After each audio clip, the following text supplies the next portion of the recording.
السلام علیکم ورحمۃ اللہ وبرکاتہ۔ آج کے درس میں ہم حمزہ وصلی کو پڑھیں گے اور اس کے حذف ہونے کی کیا صورت کب بنتا ہے، کب اس کو حذف کیا جاتا ہے اور کب اس کو پڑھا جاتا ہے، یہ تمام تر تفصیل پڑھیں گے۔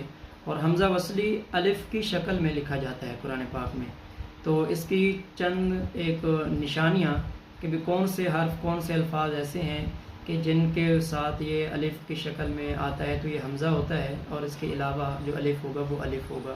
تو ان نشانیوں کو، ان الفاظ کو بھی دیکھتے ہیں۔ شروع کرتے ہیں۔ حمزہ وصلی۔ حمزہ وصلی اپنے سے پہلے کلمے سے ملا کر پڑھنے کی صورت میں گر جاتا ہے، یعنی حذف ہو جاتا ہے۔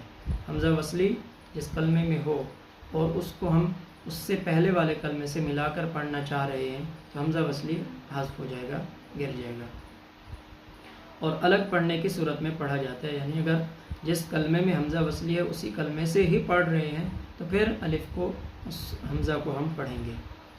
حمزہ وصلی ہمیشہ الف کی شکل میں لکھا جاتا ہے، ٹھیک ہے۔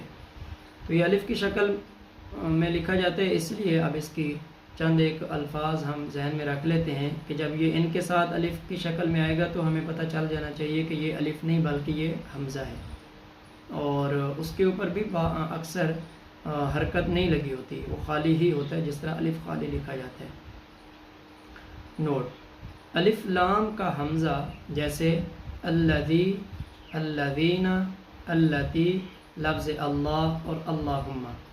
غرض ہر وہ کلمہ جس کے شروع میں الف لام ہو، جیسے الحکم، الحمد، القول، اور ہر وہ الف لام جس کے بعد حروف شمسی یا حروف قمری میں سے کوئی حرف ہو، وہ الف حمزہ وصلی ہوگا۔ ٹھیک ہو گیا۔ گزشتہ ہمارے 3 درس، یعنی 2 درس پہلے جو 2 درس گزرے ہیں اس میں حروف شمسی، حروف قمری کو ہم نے ذکر کیا تھا، اس کو تفصیل سے پڑھا تھا، الف لام کے وہاں پہ بھی ہم نے قاعدے پڑھے تھے۔ تو یہ بھی انہی کی طرف اشارہ کر دیا کہ بھی ایک تو یہ الذی، الذین، اللتی، لفظ اللہ، اللہم، یہ پورے قرآن پاک میں جہاں بھی اسی طرح ہر وہ کلمہ جس کے شروع میں الف لام ہو، الحکم، الحمد، القول، ان کا جو شروع والا یہ الف ہوگا، یہ الف حمزہ وصلی ہوگا۔ اور وہاں پہ بھی ہمیں جس یہاں پہ تو اب زبر لگا ہوا ہے نا، وہاں قرآن پاک میں اس طرح الف کے اوپر زبر نہیں لگا ہوگا بلکہ الف یہ خالی ہوگا۔ تو یہ جتنے بھی کلمے ہیں جن کے شروع میں الف لام ہے تو یہ الف حمزہ وصلی ہوگا۔ اسی طرح الذین، الذی، الذی، اللتی، لفظ اللہ، اللہم، ان کا حمزہ بھی حمزہ وصلی ہوگا۔ اور یہ بھی آ گیا کہ ہر وہ الف لام جس کے بعد حروف شمسی یا حروف قمری میں سے کوئی حرف ہوگا وہ الف بھی حمزہ وصلی ہوگا۔ اور الف پر ہمیشہ زبر لگا کر پڑھیں گے، ٹھیک ہے، یعنی کہ پڑھنے کی جب ہم ابتدا اسی کلمے سے کر رہے ہیں، اس طرح یہ پہلے اس میں کہا کہ اگر ملا کر پڑھنا چاہ رہے ہیں، اب الذین سے پہلے کوئی کلمہ آیا ہو اس کو ملا کے پڑھنا چاہ رہے ہوں گے تو پھر یہ الف حذف ہو جائے گا۔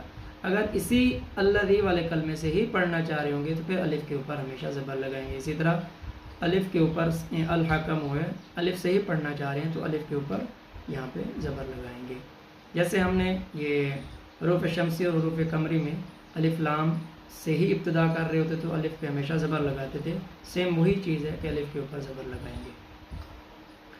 اور ابن، ابنتن، امرأتن، اثنتان، اثنان اور اسم وغیرہ کا حمزہ وصلی ہوگا، ٹھیک ہے۔ یہ الفاظ بھی ذہن میں رکھ لیں، 1 2 3 4 5 6 الفاظ ہیں، ان کا حمزہ بھی حمزہ وصلی ہوگا، اور ان کے حمزہ کو زیر لگا کر پڑھیں گے، ٹھیک ہے۔ الف لام والے حمزہ کو تو زبر لگا کر پڑھیں گے، اور یہ جو 6 7 الفاظ ہیں ان کے ہم الف کے نیچے زیر لگا کے پڑھیں گے۔ اب قاعدہ نمبر 1، قاعدہ نمبر 1، جب الف لام والے کلمے میں الف کی شکل میں حمزہ وصلی ہو تو حمزہ پر ہمیشہ زبر لگا کر پڑھیں گے، ٹھیک ہو گیا۔ الگ پڑھنے کی صورت میں، ٹھیک ہے، یعنی یہ تل کا رسول ہے، اب الف لام سے پہلے حرف سے ملا کر پڑھ رہے ہیں، کلمے سے ملا کر پڑھنا چاہ رہے ہیں تو یہ حذف ہو جائے گا، تل کا رسول، الف بھی حذف ہو گیا، یہ حمزہ تھا۔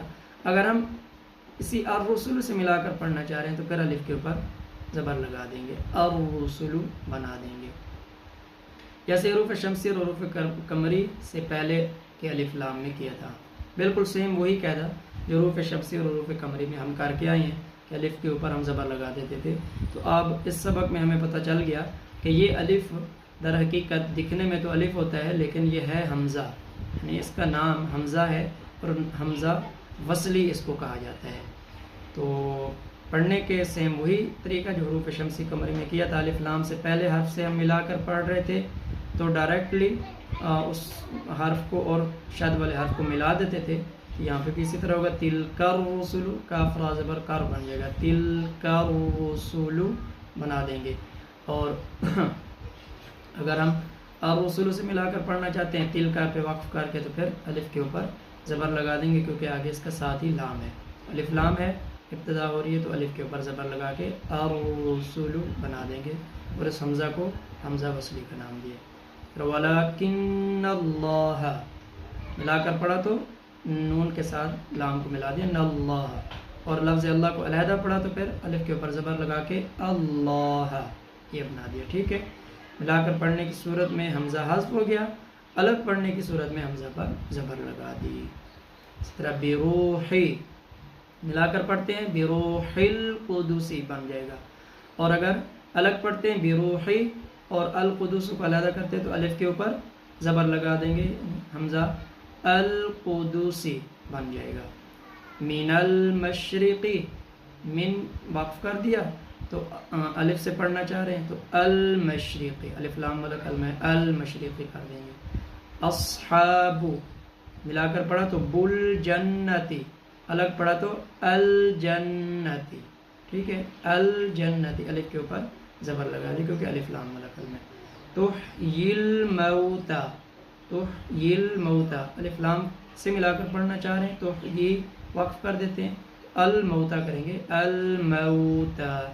یہاں پہ انہوں نے پیش لگا دی، غلطی سے زبر ہونی چاہیے تھی. اچھا الموتى بن گیا. ٹھیک ہے، الف کے اوپر زبر لگا دیا، الف لام والا کلمہ ہے. پورے قرآن پاک میں اب جہاں بھی آپ کو اس طرح کے کلمے نظر آئیں جن کو جو الف لام سے شروع ہو رہے ہیں تو الف کے اوپر آپ نے الگ پڑھنے کی صورت میں زبر لگا دینی ہے، اور ملا کر پڑھ رہے ہیں تو پھر الف کو حذف کر دینا ہے حمزہ کو. آگے قاعدہ نمبر 2، اگر حمزہ وصلی کے بعد لام کے علاوہ کوئی اور حرف ہو. ٹھیک ہے، یہاں پہ تو حمزہ وصلی اور لام آیا ہوا ہے نا، الف لام جس کو ہم کہہ رہے ہیں. اگر الف کے بعد کوئی اور حرف ہے، لام کا حرف نہیں، پھر کیا کریں گے؟ تو اس کا طریقہ بتایا جا رہا ہے کہ لام کے علاوہ کوئی اور حرف ہو تو حمزہ پر حرکت حمزہ سمیت تیسرے حرف کے مطابق پڑھی جائے گی. ٹھیک ہے، اگر تیسرے حرف پر زبر یا زیر ہو حمزہ کے نیچے زیر، اور اگر پیش ہو تو حمزہ پر پیش پڑھیں گے. نوٹ، پورے قرآن پاک میں چند جگہیں اس قاعدے سے مستثنیٰ ہیں، یعنی چند جگہوں سے مراد بہت کم جگہ اس قاعدے سے مستثنیٰ ہے، اکثر پورے قرآن پاک میں یہی قاعدہ چلے گا. اب یہ ربنا آگے حمزہ وصلی ہے اور یہاں پہ لام نہیں ہے، لام کے علاوہ کوئی اور حرف ہے. اب ہم ربنا پہ وقف کر کے پھر الف سے پڑھنا چاہتے ہیں. اب الف کے اوپر یعنی اس حمزہ کے اوپر حرکت کون سی لگائیں گے؟ زبر لگائیں گے، زیر لگائیں گے یا پیش لگائیں گے؟ تو اس کا ایک قاعدہ یہ ہے کہ ہم اس کے ساتھ والے حرف کو، کیونکہ وہ ساتھ والا حرف ہمیشہ ساکن ہوگا، اور پھر اس کے ساتھ والے حرف کو دیکھنا ہے کہ اس کے اوپر حرکت کون سی ہے. اگر اس کے اوپر حرکت زبر یا زیر ہو تو حمزہ کے نیچے زیر لگائیں گے، زبر یا زیر ہو تو حمزہ کے نیچے زیر لگائیں گے، اور پیش ہوگی تو پھر پیش لگائیں گے. اب یہ فا کے نیچے زیر ہے تو الف کے نیچے بھی ہم زیر لگا دیں گے، یعنی اغفر لی بن جائے گا. یہ اغفر لی الف سمیت یہ فا تیسرا حرف بن رہا ہے، غین دوسرا ہو گیا، فا تیسرا. اب فا کے نیچے زبر یا اوپر زبر یا نیچے زیر ہو، کوئی بھی حرف ہو، زبر یا زیر ہو تو الف کے نیچے زیر لگائیں گے، پیش ہوگی تو پھر پیش لگائیں گے. اب یا قومی استغفروا ملا کے پڑھیں گے تو الف حذف ہو جائے گا، حمزہ حذف ہو جائے گا، یا قوم استغفروا بنے گا، یا قوم استغفروا. الف سے پڑھنا چاہ رہے ہیں یا قوم پہ وقف کر کے تو بنے گا، تیسرے حرف کو دیکھیں گے، سین دوسرا حرف، ساتھ ہی اس کو دیکھیں گے کہ اس کے اوپر حرکت کون سی ہے. اب حرکت اس کے اوپر زبر آئی ہوئی ہے تو الف کے نیچے زیر لگا دیں گے، حمزہ بنا یعنی کہ حمزہ کے نیچے استغفروا بن جائے گا، استغفروا. انشکر لی ان وقف کر لیا، اب الف سے ملا کے حمزہ سے ملا کے پڑھنا چاہ رہے ہیں۔ یہ الف اس لیے کہہ رہا ہوں کہ بھی حرکت نہیں ہے، تو بظاہر الف بول کے اس کو میں حرکت کے ساتھ بتا رہا ہوں، یہ ہے حمزہ ہے۔ اچھا، اب شین ساکن ہے، شین کے ساتھ کاف ہے، کاف کے اوپر پیش ہے، تو حمزہ کے اوپر پیش لگا دیں گے، اشکرلی بن جائے گا، اشکرلی، اشکرلی۔ تیسرا حرف کاف ہے تو الف کے اوپر حمزہ کے اوپر ہم نے وہ پیش لگا دی۔ تو یہ بھی ہمیں پتہ چل گیا کہ بھائی تیسرے حرف کی حرکت کے مطابق اس کو ہم نے حرکت دے دینی ہوگی جہاں بھی آئے گا۔ جی آگے ہیں سوالات۔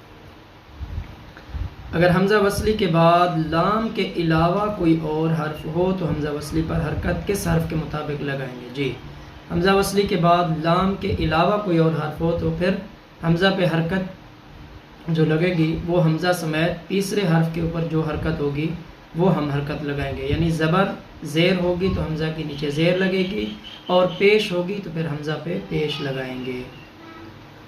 جب الف لام والے کلمے میں الف کی شکل میں حمزہ وصلی ہو تو الگ پڑھنے کی صورت میں حمزہ وصلی پر کون سی حرکت لگائیں گے؟ زبر لگا کر پڑھیں گے ہمیشہ۔ الف لام سے اگر ہم پڑھنا چاہ رہے ہیں تو الف کے اوپر ہمیشہ زبر لگائیں گے۔ حمزہ وصلی کب حذف ہوتا ہے؟ حذف ہو جاتا ہے جب ہم حمزہ وصلی کو اس سے جو پہلے کلمہ آ رہا ہے اس سے ملا کر پڑھ رہے ہوں گے تو حمزہ وصلی حذف ہو جائے گا۔ جیسے ہی ہم نے دیا، یہ دیکھیں ربنا اغفر لی، ہم حمزہ وصلی سے پہلے کلمہ تھا نون، ربنا اغفر لی، نون کو غین کے ساتھ ملایا تو الف اپنا حمزہ وصلی حذف ہو گیا۔ یا قوم استغفروا، اسی طرح اصحاب الجنہ، تو حمزہ وصلی سے پہلے حرف کو ملایا تو حمزہ وصلی حذف ہو گیا، تو اسی طرح اس کو حذف کر دیں گے۔ اگلا سبق ہے نون قطنی کا، تو نون قطنی کو انشاءاللہ ہم اگلی ویڈیو میں۔ جی تو یہ حمزہ وصلی اب آپ نے اس کی مشق بچوں سے قرآن پاک سے کروانی ہے، اور جتنی زیادہ مشق آپ قرآن پاک سے کروائیں گے تو اتنا ہی زیادہ فائدہ ہوگا۔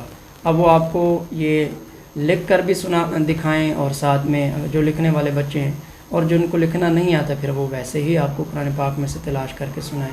کوئی ایک دو صفحے زمین لگا دیں کہ بھی یہ صفحات آپ تلاش کر کے ہمارے پاس اس میں سے آپ نشان لگا کے لے آئیں، تو اس طریقے سے پھر ان کی جتنی زیادہ پریکٹس ہوتی چلی جائے گی اتنا ہی ان کو پھر یہ جب پریکٹس ہوتی ہے اور رولز کو ذہن میں وہ بٹھائیں گے تو پھر انشاءاللہ ان کو آسانی ہوگی اور رولز بھی ذہن میں بیٹھ جائیں گے۔ السلام علیکم ورحمۃ اللہ وبرکاتہ۔